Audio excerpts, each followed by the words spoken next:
Hey Raghunath, tell everyone about our Patreon community. Sure, Kaustubha.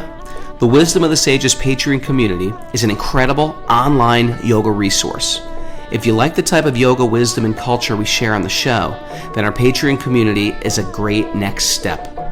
This is a listener-supported podcast, and any level of sponsorship will unlock a wide range of live and archived classes, talks, and even workshops.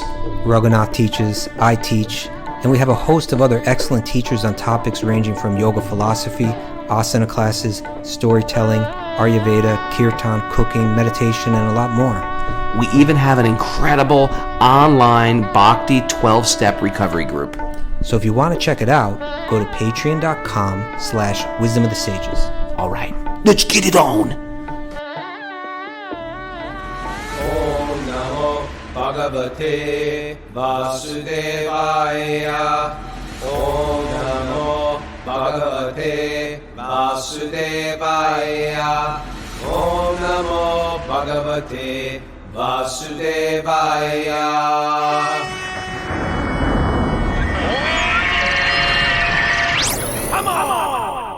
Live from the beautiful Himalayas in Nepal, this is Wisdom of the Sages with your host Raghunath and co-host and senior educator at the Bhakti Center in New York, Kaustubha Das. Welcome to the show and welcome to Trekking Through Nepal.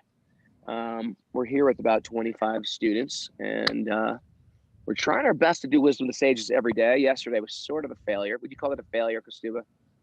No, it worked in the end. It was all right. I mean, we had a little struggle at the beginning, but... You know, you try your best in yoga system. You try your best and leave the results up to God. So that's what we did yesterday, and we had a little crappy signal. And here we are at the top of these mountains. You can't see because it's overcast, but it's quite gorgeous. And we're going to be hitting the road every day for the next, 4 days or something, staying in these little stone shacks. Really excited. Nepal was a kingdom in India. Matter of fact, there's many, many kingdoms. You might have heard. Have you ever heard of the Gorkhas, Kaustubha? I've heard it, but I don't know so much about it. They're like this heavy type of Kshatriya warriors who sort of like united a lot of the kingdoms, made Nepal very like a stronghold. And then I don't know when historically became separate from Bharat. All these countries were part of Bharat Varsh. When we talk about the Mahabharat, the great dynasty of Bharat, that includes like Pakistan, Afghanistan, Tibet, Bhutan, but here is still much more of a Hindu influence. So you have like some of the famous sacred holy spots. Bhutan is sort of isolated. They're mainly Buddhist. There's a lot of Buddhism here, but I think it's like 81% Hindu. But they all commingle, and even sort of like it seems like a lot of Buddhism shares. Like they've co-opted almost a lot of the demigod worship in Nepal. I'm not like a scholar or academia, Right. but some of you may have picked that up already. But yeah, it's good to be in holy places, and people have been coming. And now we're talking. Naomi and Janesh were on Rocco, and maybe Bob Healy are talking about a secret pilgrimage after the pilgrimage to the Gandaki River. Oh. And you got a new hat. Familiar with the Gandaki, right, Kaustubha? Gandaki, I know. Well, this is the sadhu hat here. I got a bald head, so I don't know if anyone out there's had a bald head before, but you get cold really quick and you get sunburned really quick. Yeah. Hair keeps you warm. So I was wearing a baseball cap, and you know what? It's hard to lead a kirtan in a baseball cap. I just struggled with it. Okay. This is the Nepalese sadhus wear these everywhere. All right. So I said I'm going to give it a try, and I think I look okay. Dashing. I took a consensus vote, and I got the thumbs up. Okay. Yeah.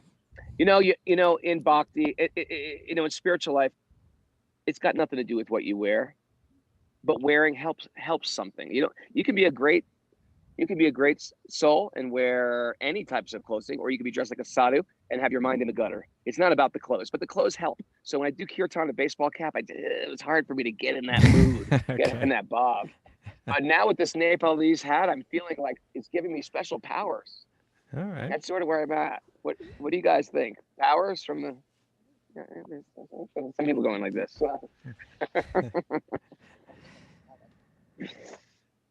Any special nuggets of wisdom you've gathered along the path there?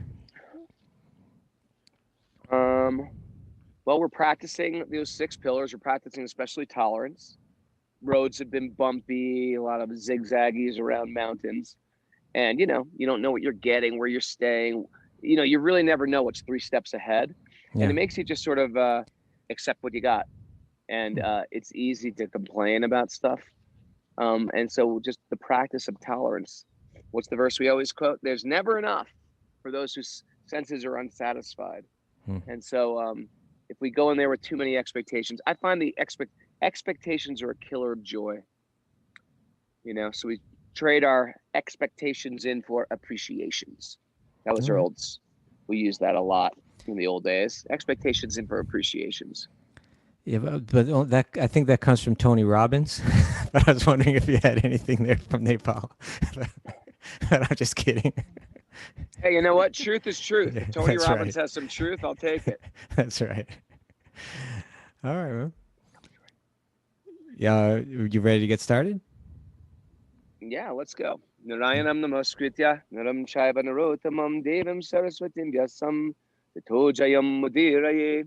Before reciting the Srimad Bhagavatam, which is our very means of conquest, one should offer obeisances to the Supreme Lord Narayan, unto Narayan Rishi, the supermost human being, unto Mother Saraswati, the goddess of learning, and to Srila Vyasadeva, the author.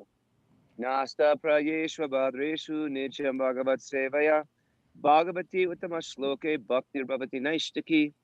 By regular attendance to classes on the Bhagavatam and by rendering service to the pure devotee, all that is troublesome to the heart will become completely eradicated in loving service to the personality of Godhead, who is praised with transcendental songs, will be established in the heart as an irrevocable fact.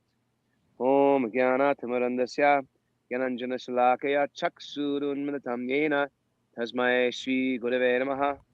I was born in the darkness of ignorance, and my teachers have come into life with the torchlight of knowledge. I offer my obeisances to their lotus feet. Kaustubha, I'm seeing so many people on this trip, and they're like diving deep into bhakti. It's very inspirational for me to watch. And everybody's got a great story. And I tell you, it's really great to hear people's story, how they got into on their journey. And sometimes it's just sort of like a very loving, like, I feel a spiritual calling. And sometimes it's great tragedy, like have that some tragic turn of events. But in the end, those who've had the tragedy see the hand of God in a loving way. It's quite beautiful. I will say our spiritual life is one realization of that. Just hearing everybody's story, our spiritual life, it makes everything good. People say this in a stupid way. It's all good. It's all good. It's all good. It's all good, though. It actually is all good. It's actually all good. When you apply spiritual life to your life, everything becomes all good. You can't just say it's all good. If you're not a spiritualist and don't believe in reincarnation, then you could say, well, I have a chronic disease. It's all good. Well, no, it's not. If you don't understand the eternality of soul, that's not good. But if you understand that everything we're here to evolve, we're evolving in this lifetime, we're evolving in, future lifetimes, and we're trying to escape the illusions of the material world. And then we have some reversals, some sinkholes, some thin ice we're skating on. That's all good. That's all good. Today we're reading about the jivas in Lord Brahma, correct? Yeah. So many jivas are contained in the birth of the universe. And we are just like journeymen. We're just traveling in different forms. We're spiritual beings watching matter change. Isn't that a nice way to look? Spiritual beings watching matter change. Even our bones. These aren't my 3-year bones. Every bone has been replaced. Every morning I look in that mirror and go, what the hell happened? What happened to you, man? That's part of my body just changing. It's going to happen. It's going to get more grotesque as I get older. That's okay. There's an inner beauty. And then that body changes. A new manifestation of my body comes. And this is the journey of the soul. And if we're lucky, we stumble upon a little truth. And that helps us get out of this. It's like a washing machine or a dryer that just spins around and round and round and round. That's that samsara. We want to get out, and we're just trapped And it is sort of like, Kaustubha, you are coming with the Bhagavatam and opening that dryer door, giving access out into the spiritual laundry room instead of getting caught in that cycle of coin laundry forever. Birth time after birth time. All right. So let's see if we can jump out, or if the static will keep us stuck in. Do I got some static here? No. Oh, the static. Yeah, Oh, I there get you it. You're teasing out the laundry analogy. I get There it. you The go. Static will get us. There you go. No, the quality's not bad. Not so bad. Okay, you ready? Maybe the quality's not so good. Rug will come back. I hope he didn't change something because he thought that there's some kind of static. So then let me go ahead and begin reading, and hopefully Raghunath will be reconnecting with us very soon. We left off reading in the Srimad Bhagavatam 3rd canto. We began chapter 8 last time we were together, besides, of course, yesterday's questions and answers. And we read about, Maitreya is still speaking to Vidura. And he said, now I'm going to speak Bhagavatam to you. It was directly spoken by the great sages. And but simply by hearing it, it can give relief from all the miseries that we're experiencing. So in the verses that we read today, we're going to kind of summarize, move a little quick. But it begins with Maitreya describing the chain in which he's heard the Bhagavatam. And it's a pretty far out chain. It's not like an ordinary chain because it begins kind of at the beginning, almost like practically the beginning of the universe. He describes here some characters that we're going to hear about a little bit later in the 3rd canto. He mentions a name. This is text 3. He said, some time ago, being inquisitive to know, Sanat Kumara, the chief of the boy saints, accompanied by other great sages, inquired exactly like you about the truths regarding Vasudeva, the Supreme. Who did he inquire from? From Lord Sankarshana, who is seated at the bottom of the universe. Okay, so what does that mean? Sanat Kumara, it says he's the chief of the boy saints. It means there's 4 little boys. These are the sons of Lord Brahma. They're actually, as far as I understand, I might be wrong about this, but I believe they were really the first beings generated from Lord Brahma. So he had 5 little boys. Sanat Kumara was the kind of the, I guess it says here he was the chief of them. And we're going to hear later about how these boys, the intention in their creation was that they would become like progenitors, that they would kind of, have, these early progenitors in the universe, like they would create offspring. But they got the idea somehow, right, that I think a wiser way to live would be to remain celibate monks. Because once you get involved in family life, things tend to get complicated. So their father was kind of depending on them to become progenitors, but they got this idea that, no, I think we would rather, stay single, stay bachelor, stay monks. And in order to do that, they somehow had the mystic potency to remain in little boy bodies. So when it says they were the chief of the boy saints, they were like these little boys, but they were walking around with like thousands of years of like deep, Vedic learning, so they were like, brilliantly, philosophically deep characters walking around these little boy bodies. And I was just talking about those 4 Kumars yesterday. Oh, you're back. Were you? I was back. I'm back. I went for a little jog, Okay. a little expedition. Okay, I know you would be back. Yeah. No, it's like it's afternoon now, and a massive cloud is just coming through. Everything looks dark and just got super cold, and then the internet just shut down. Okay. But I'm back. You're talking about the 4 Kumars, the first sons of Brahma? Yeah, this is Maitreya is describing the lineage in which he heard Bhagavatam. And he's saying that Sanat Kumar, the chief of the boy saints, he went down to the bottom of the universe. And there he met Lord Sankarshana. So Sankarshana is like an incarnation of Vishnu that is actually like in a multi-headed serpent form, right? Things are going to get more far out. And he's kind of the support of the universe. kind of like the foundation. And so Sanat Kumar goes to inquire from him. It's at text 4. At that time, Lord Sankarshan was meditating on his Supreme Lord. He's meditating on Vishnu, whom the learned esteem as Lord Vasudeva, another name for Vishnu. But for the sake of the advancement of the great learned sages, he slightly opened his lotus-like eyes and began to speak. Right? The sages came from, now this is, how did the sages get there, right? How do you get to the bottom of the universe? You know how they do it, Raghu? Is it the G train? No. G train southbound? Oh, yeah, it's the G train. Yeah, The okay. G. You want to call it the G train. Yeah, they took the G. How did they do it? Did you know Ganges, it? the Was that just Ganges, the Ganges. Is that what you meant by the G train? That's what I assumed. Yeah, I was trying to make a double entendre there. The Ganga and the G train in the Brooklyn. That's right. Yeah. So you got they took the G train. They took the Ganges River, which flows from the top to the bottom of the universe.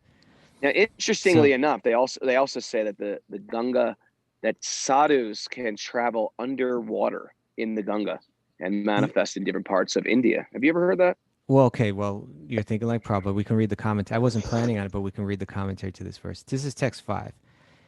Okay. He said, the sages came from the highest planets down to the lower region through the water of the Ganges, and therefore the hair on their heads was wet.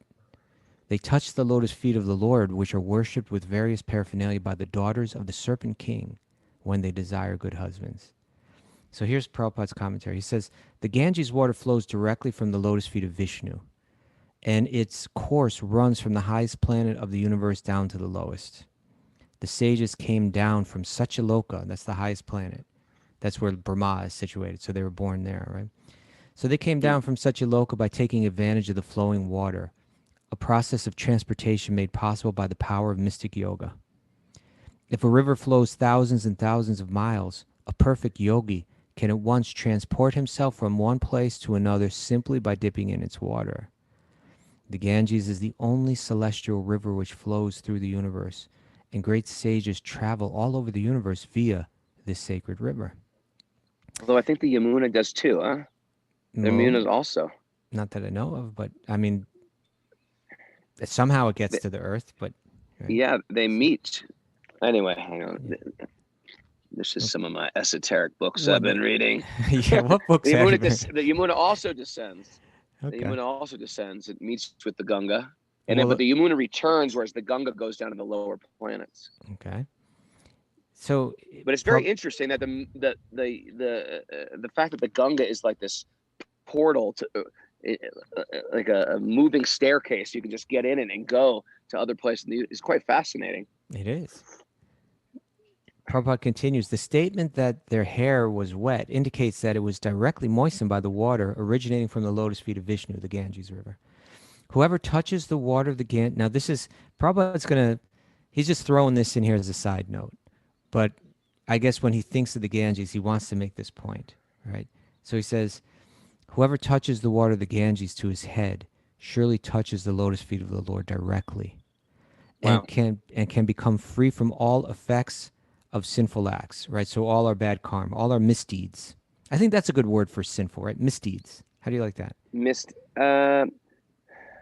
Come on, give it a try. It's okay. Misdeeds still makes it sort of like. I like the idea that the deed is actually causing a problem in my life. So that's a misdeed, yeah. But we're not going to use the word crippling, but something that it's causing pain to me. The choice is causing me pain. Okay, that's what I like. That's where I want to put it. We're open for suggestions. You can put them up on the board, Zoomers. We're trying to figure out a better way for sinful. Maybe Mara can look into the prefix "miss" and see what meaning it has, and then we can apply it to deed and see how that works, huh? Okay. Okay. So in any case. Whoever touches the water of the Ganges to his head surely touches the lotus feet of the Lord directly. And this is the idea. And this is, people in India have great faith in this, right?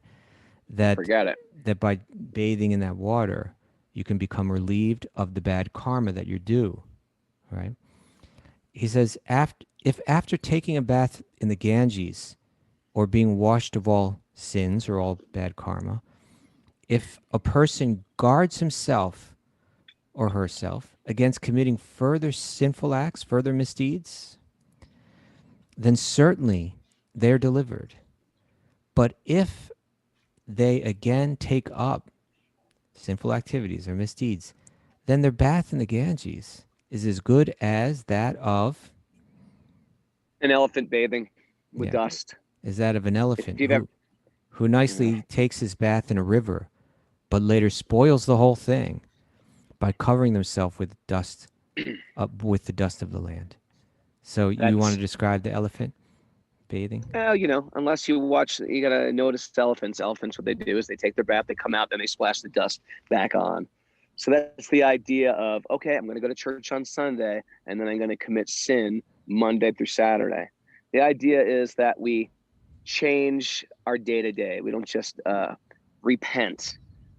We screw up sometimes, and of course we feel bad for it, but we don't beat ourselves up. We pick ourselves back up and we just move forward.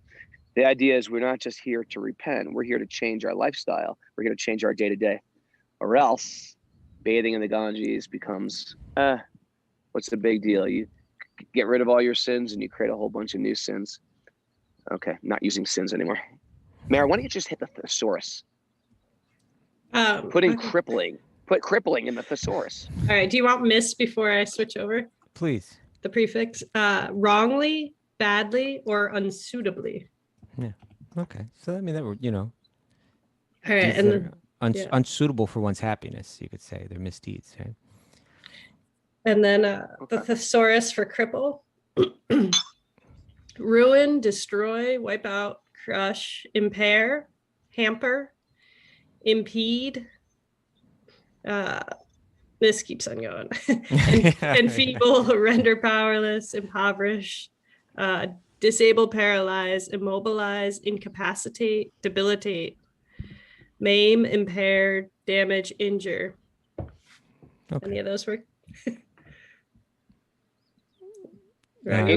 Injurious activities. Well, that sounds Injurious like, activities. Doesn't roll out well, but Yeah. okay, let's keep going. Okay. But this is the point. Within so many All right, different I'm going to meditate on it. I'll come up with a good one. within so many different religious or spiritual cultures, you have this idea that I'm due some reaction to my activities, right? But that I can receive forgiveness, just like like you and I grew up Catholic, and there's that idea of confession, right? That you could go and confess your sins, and then you're kind of like freed from the result of them, right? And within the Vedic teachings, like if you go to the four Vedas, there's this term prayaschitta, which means that the karma that you've accumulated, particularly that negative karma, that bad karma, it can be counteracted by certain ritual, right? And of course, the intention behind that ritual and all that, or in here the ideas of bathing in the Ganges River. But Prabhupada's saying is that this is real, deeply spiritual people. It's materialistic people that want to take advantage of that, right? It's people that aren't so wise that think, well, let me try to, like you were saying in the beginning, Raghu, like everything becomes good. It's all good when you see it, when you grow through it, when you see it in the right light. So deeply spiritual people, they're not so concerned about counteracting reactions that they're due. That when they bathe in the Ganges, it's not like, oh, I want to become free from some bad reaction, and then they go out and do the same activities again. They're thinking, I want to be blessed by that water to develop love for God. That's really the panacea. That's the, once I've developed that, once I've developed bhakti, well, then all my activities will only generate the most positive results, the transcendental results. So they're not so interested in this idea. But it is very common that even people that are approaching spirituality or religion, that they have a materialistic motive behind it, and they become attracted to this idea of becoming freed from some kind of what I'm due. Right? Okay. Yeah. Have you ever read the Manu Samhita, Kaustubha? Not the whole thing. You've I mean, read the Manu Samhita? that's full of prayaschitta. That is like an entire book of, it's full of all these things. Like if you've committed the sin of whatever. I'll tell you one thing, Raghu. And You he don't. had lists all these different sins you could do and how to counteract those sins. Yeah. Yeah. Like if you kill a cow, you have to like. It was really, What's up? live for a year like in cow skin with the cows or something. It was like it had things like that, right? But I tell you one thing: never sleep with the wife of the guru. It's like crazy stuff. You But don't it's want like to do trying that. to count. I don't know if you saw the price chitta for that, but it's severe. I heard that. That's the one I remember also. Yeah, it's too much. It's severe. I remember that. That's the one I remember. Never sleep with the wife of the guru. Who would Yeah. even do that? No, it's terrible. Who would even think of doing You're that? going to commit a sin. Commit a sin, but don't do that one. And the Who would price think of it? I chitta. don't even like to repeat it. Yeah, it revolves. But anyway, it it's involves an amputation and like running to the run north until you north. drop dead. But in any case, you don't want to do that. So it's in one of any these, case. and that gets rid of that karma. Yeah. Yeah. So we're not into just like counteract all my bad karma, wear a jewel to counteract a malefic planet, worship Ganesh to get some positive reaction. For the most part, we're just saying, Vishnu's given me what I have, and I'm just going to act appropriately now instead of causing further havoc in my life with further catastrophic reactions.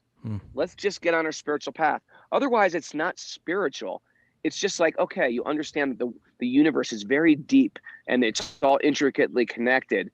But what's going on is you're not understanding that you got to actually step up to this higher platform. You're just trying to counterbalance all these moving parts in the universe. No, it's silly. Yeah. Okay. How did we stumble into bhakti? How did we get so lucky? How did we not stumble into a lineage of Prayaschitta? How did we not stumble into that? It's the mercy of the sages.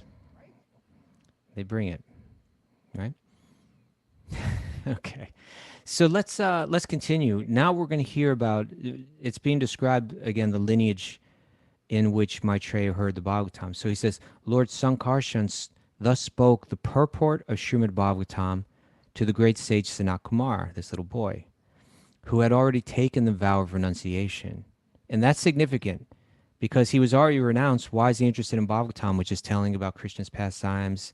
It sounds like stories. If he's already renounced, you'd think he would not be interested in affairs of boys and girls and things like that. No, but these stories of Krishna, they're entirely transcendental. So even those that are entirely renounced from materialistic activity or interests, they take interest in Bhagavatam. So Sanat Kumar also, in his turn, when inquired of by Sankyayana Muni, explained Srimad Bhagavatam as he had heard it from Sankarsana. The great sage Sankyayana was the chief amongst the transcendentalists, and when he was describing the glories of the Lord in terms of Srimad Bhagavatam, it so happened that my guru, Parasara, and Brihaspati both heard him. The great sage Parasara, as aforementioned, being so advised by the great sage Pulastya, spoke unto me the foremost of Puranas, the Srimad Bhagavatam. I shall also describe this before you, my dear son, in terms of my hearing, because you are always my faithful follower. All right. Did you have something you want to share, Raghu? Did you hear my previous rant, or was I cut off? I don't think we heard your rant. Did you hear my previous rant? I don't think so. Oh, my rant was, how lucky did we get that we stumbled into a lineage of bhakti? Imagine if we stumbled into a lineage of Prayaschitta. Oh, you heard that. Imagine if Shelter was a Prayaschitta band. And we just get everybody into Prayaschitta, and that's our whole ashram. We got lucky. That would be different. Bhakti. That's true. Okay. Can you name something Pulastya Muni is famous for? Well, I believe he was like the kind of like the father of the demons or something like that, right? Like of the more the asuras, something like that. True? Pulastya? Yeah. No, not that I know of. I believe so. He was a sadhu from Varanasi. He lived in Varanasi. He was the one that carried Govardhan from the Himalayas. Okay. Thank you for that tidbit. You know that story. Oh, you'd appreciate that one, man. Oh, no, no, I do. Thank you. I said thank you. Okay, you ready? So he says, at that time when the three Yep. worlds were submerged in water, Garbhodakshai Vishnu was alone. So now it's describing create. Now we're going to hear the creation story again. We're going to hear it many times and from different angles in different ways. This is the opening. This and the next chapter is so fascinating because it describes the birth of Brahma. This is going to describe the birth of Brahma in this chapter. And in the next chapter, we're going to hear his prayers for creative energy. Really fascinating stuff. How the first living being in the universe tried to understand his position in the universe and tried to reconnect with his source. It's relevant to every living being and begins with the first living being in the universe. And so now we're going to begin to hear how all that plays out. All right. So it says, at that time when the three worlds were submerged in water, Garbhodakshai Vishnu was alone. Right? You only have one being in the universe, and that's Vishnu. Lying on his bedstead, the great snake Ananta. And although he appeared to be in slumber in his own internal potency, free from the action of the external energy, his eyes were not completely closed. So you have Lord Vishnu. He's lying in the water that's, filling up the entire universe. And he's about to initiate the creation. So he says, then it continues, just like the strength of fire within fuel wood, the Lord remained within the water of dissolution, submerging all the living entities in their subtle bodies. He lay in the self-invigorated energy called Kala, or time. You with me, Raghu? You're muted. There you go. So, Yes, okay. I'm with you. So he's laying in this egg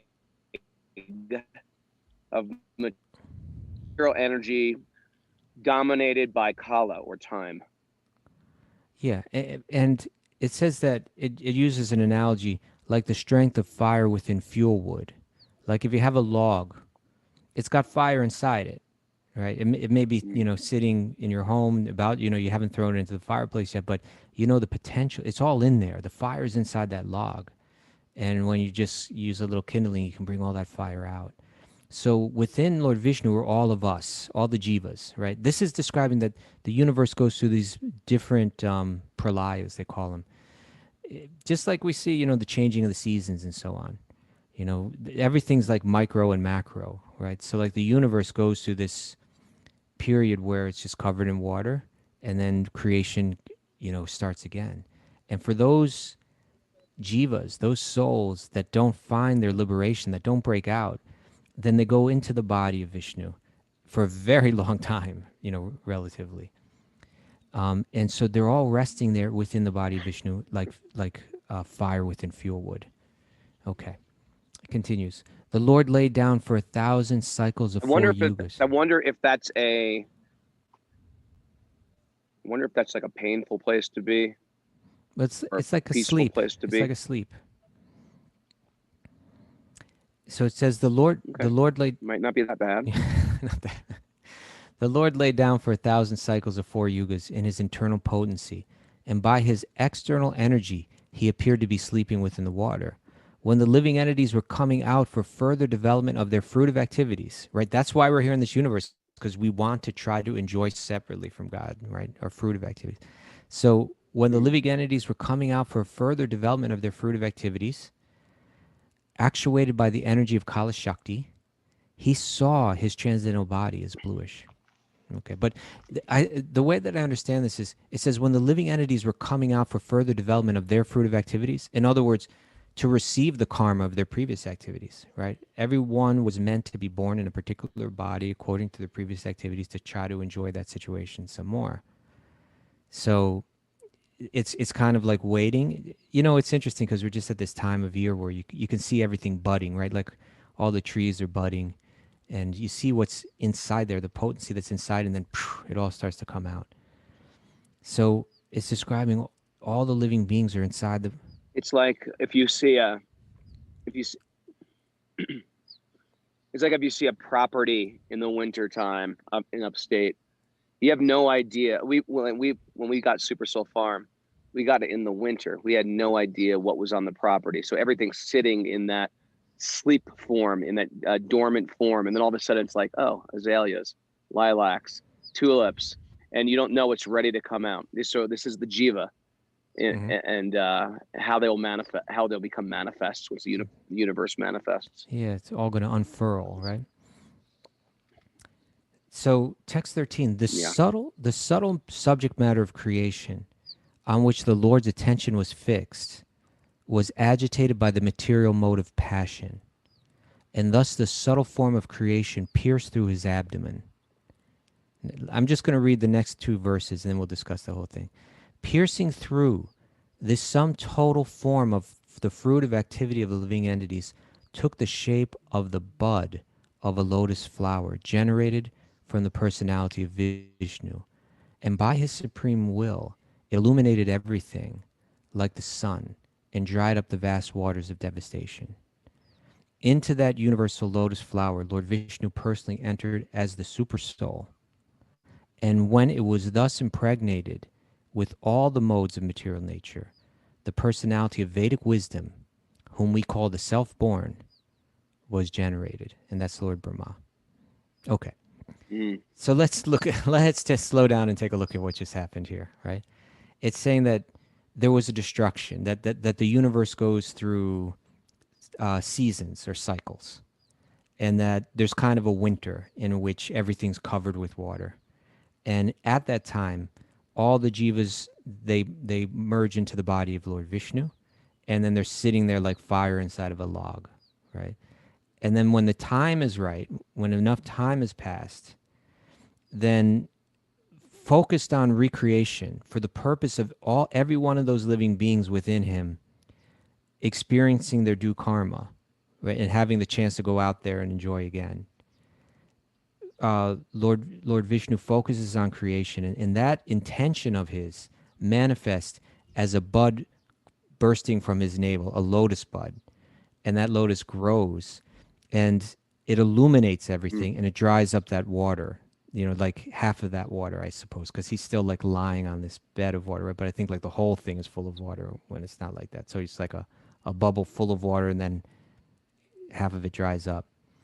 Then this lotus comes out of his navel, and this energy of the mode of passion, which is that's Brahma's mode, right? The mode of creation.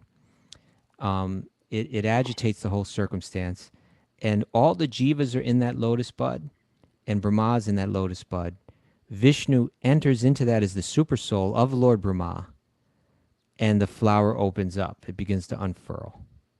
Now, this is quite an interesting creation story, and not any, but most of your professors and your Joseph Campbell type of people that study, they might say, oh, yes, they have this fascinating creation story from which you can, learn, different lessons about life and so on. Whereas like the traditionalists, like if you were to just walk up to the people of Nepal there, to your average person, and you brought this up, they don't see it that way for the most part. True? You there, Raghu? No, they just accept it. Yeah, they just accept it. They just accept it. Yeah. Now, I was thinking about... Can you hear me? I can't hear you. Can Anybody you hear hear me? Yes, we hear you. I know you guys. Yeah. Anyway, Raghu, we hear you, but I'm just going to keep speaking. Yeah, I can hear you. Okay, good. So you just have... I tell you, it's like I was even thinking about these very ideas just within the past few days. And I was just thinking that it sounds so bizarre. It sounds so impossible. Like these people were obviously speaking in terms of mythology. But just think about it. Just like think about the magic of birth in general. Think about the body of a female human. From within her own abdomen, she creates another body, right? Practically without any concerted effort, it takes place automatically, right?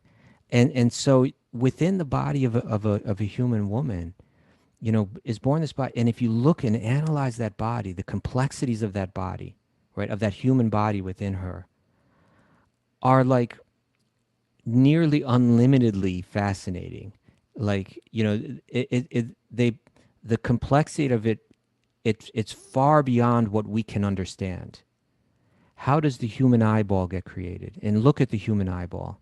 And if you take a human eyeball, and I'm not so learned on these things, but the more that you know about the human eyeball, the more fascinating it is that here was a camera, created within this body, a perfect camera, right?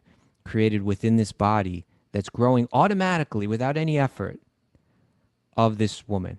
And I don't mean to minimize the challenges that pregnant women face by that, but still, in other words, she's not thinking, let me create an eyeball now. It just happens, right?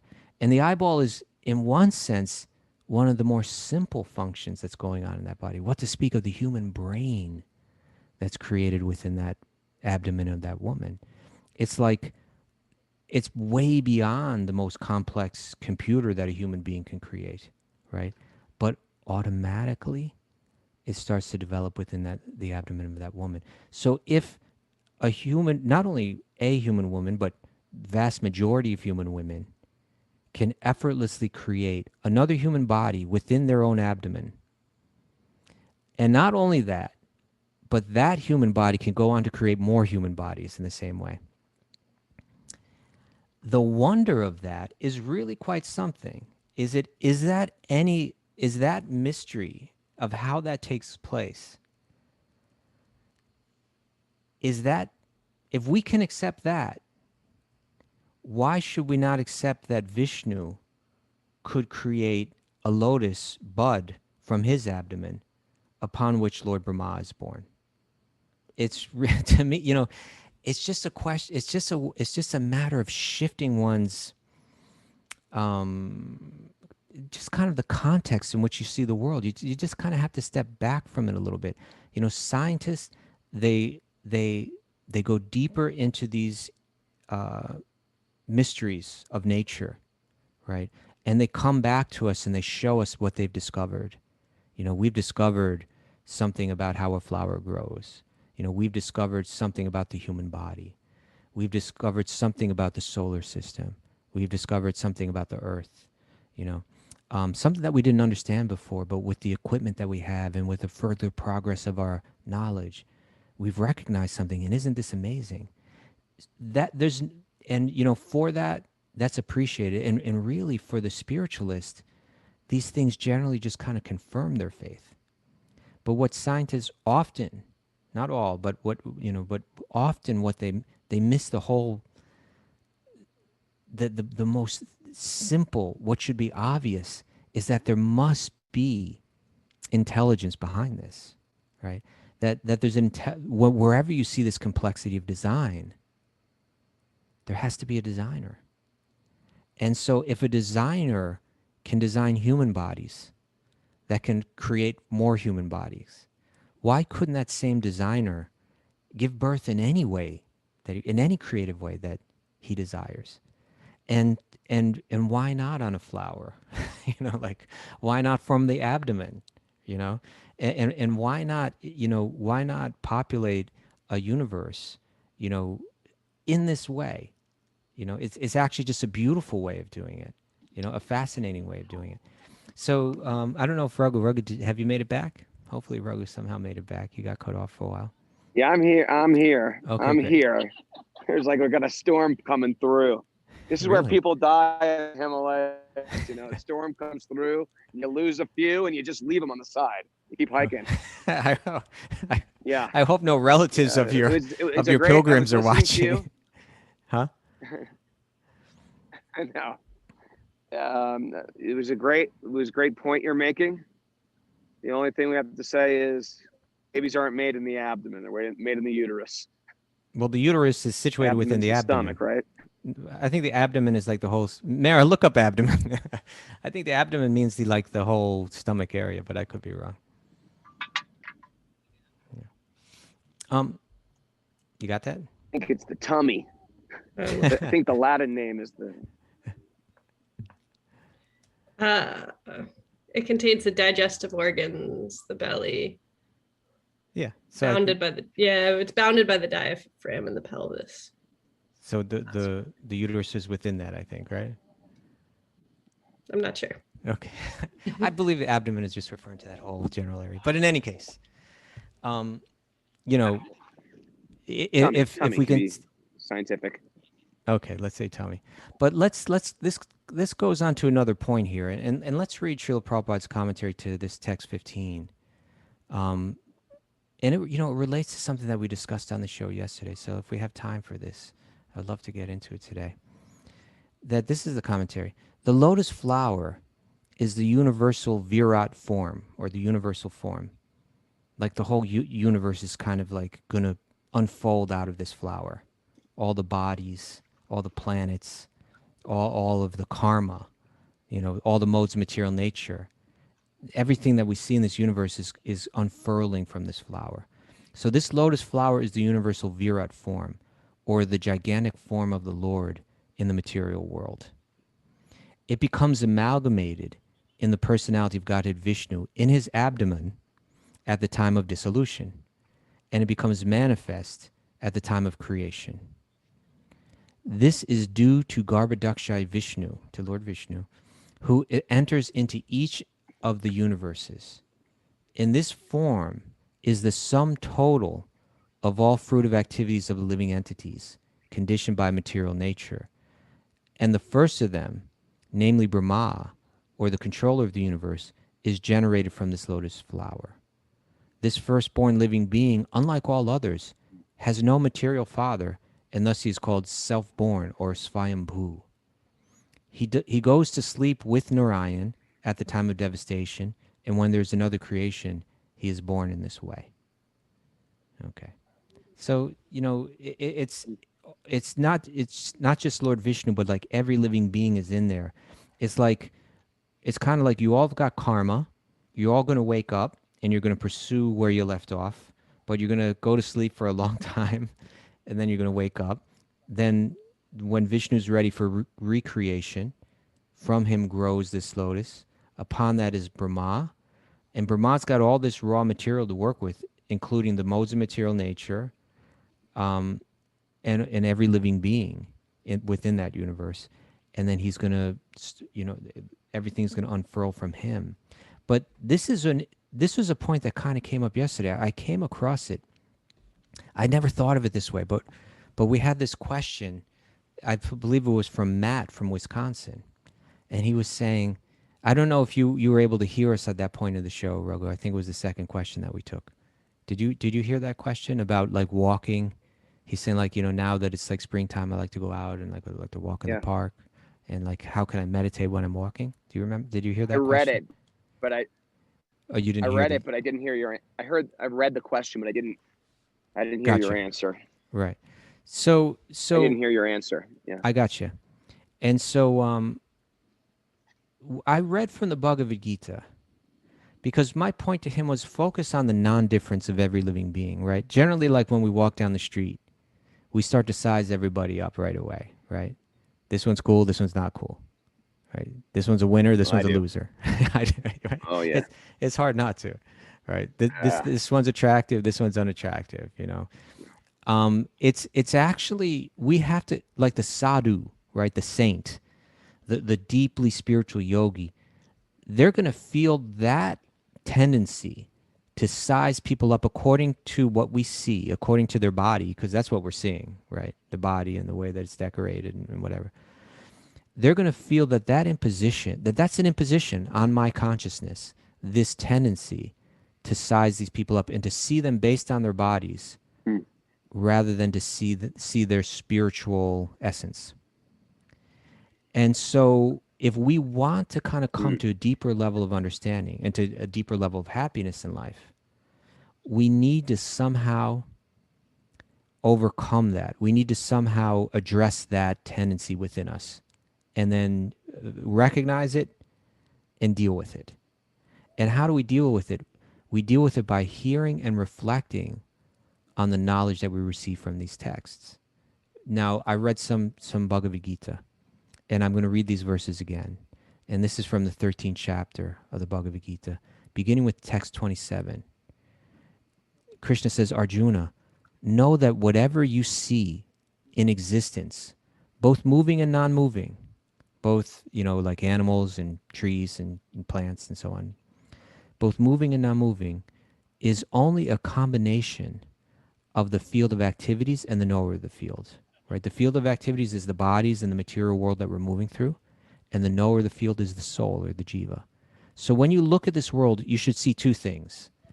You should see the material energy, which includes our bodies, but within that, there's the jiva, there's the soul, right? In so many different bodies, whether they're moving like animals or non-moving like plants.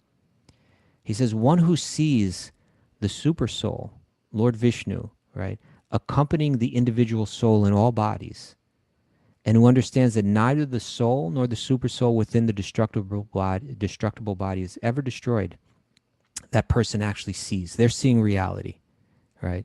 They're not just saying, oh, that one's attractive and that one's not. No, they're seeing that's an attractive body, maybe, right? That may be an unattractive body, but within it, there's a soul of the same quality as me, and the same quality as the soul within the tree, and the same quality of the soul within the dog, et cetera, et cetera. And there's also the same super soul, the same Paramatma, the same manifestation of Lord Vishnu within each of those bodies as well. The person that when they see that, right? And I'm not talking about like physical vision. I'm talking about like how the information that comes to the eyes is perceived in the mind, right? One person looks at a body and says, that's attractive, I want to touch it. And another person looks at it and says, there's a form with a soul and the super soul in it, right? They're both seeing the same thing with their eyes, but they're seeing it in a different way with their mind. So he's saying that one who sees this, one who sees the super soul and the soul within all the different bodies, that they actually see. And that kind of vision, this is uplifting. Text 29, one who sees the super soul equally present everywhere and in every living being does not degrade themselves by their mind, right? You don't become confused and bewildered and begin to perform misdeeds, let's say, but you begin to, it uplifts you, this vision.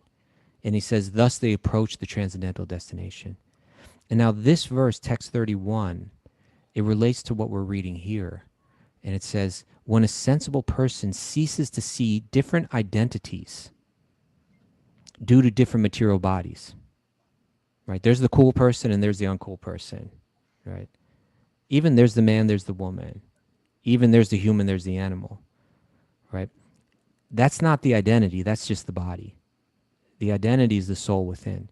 So when a sensible person ceases to see different identities due to different material bodies and sees how beings are expanded everywhere, in other words, they've all unfurled from this lotus. We were all together in that lotus without any bodies. And then the lotus unfurled and different bodies were created. And all these equal beings now appear to be unequal, right? One appears to be human and one appears to be an animal. One appears to be a man and one appears to be a woman. One appears to be black and one appears to be white. We were all equal on the spiritual level. Then we entered into our bodies and started shifting bodies and trading bodies and, going back and forth. But a sensible person ceases to see different identities due to different material bodies and sees how all beings are expanded everywhere. They attain to the Brahman conception. They actually get spiritual vision. They're actually seeing things as they are. And to me, this, seeing things this is the beginning of what we call spiritual. When we talk about spirituality, oh, I'm a spiritual person, or that person is really spiritual. What are we talking about? Is it that they wear crystals, around their neck, or they, hang out with certain people or attend certain type of event? No, it's this vision right here. This is the beginning of it all. This is where it all stems from, that someone's cultivating the equal vision that within all these bodies is the soul, and on the level of the soul, there's a spiritual equality. That spiritual vision that's the beginning of the answers to all our problems. And I think, maybe when we come back tomorrow, we're running out of time now, but I can read some of the commentaries of the great acharyas on this verse, text 31 to chapter 13 of the Bhagavad Gita. And they all have some very interesting things to say. Now, Raghu, are you still there or are you gone? Come on back in, Raghu. I think we lost it. Can you Must hear be me? there we go. Okay. Yeah, you're back. We keep losing you. I'm here. Hello. You sound like you're underneath a yak right now or something like that. Now you're more wrapped up. What's going on? All right, Raghu, it's time to dance. Well, hopefully you can hear this. Hey, but do we have any... I'm in a cloud. I'm in a cloud. Okay. Did we have any takeaways, Mara? Yeah, cultivate Vishnu vision. Oh, I like that. Yeah, it's a good one, right? Yeah. Purification ritual without a continued practice is like the elephant bathing and immediately getting dusty. Very good. Try your best and leave the results to Krishna. All right. Yeah. Those are good takeaways. I like all of that. Mm-hmm. There's a Bhakti recovery group meeting today at 1 p.m. Okay. And Raghu, where are you going to be tomorrow? Do you know? He doesn't know. Can you hear us? Come in from your mountain retreat, hermitage.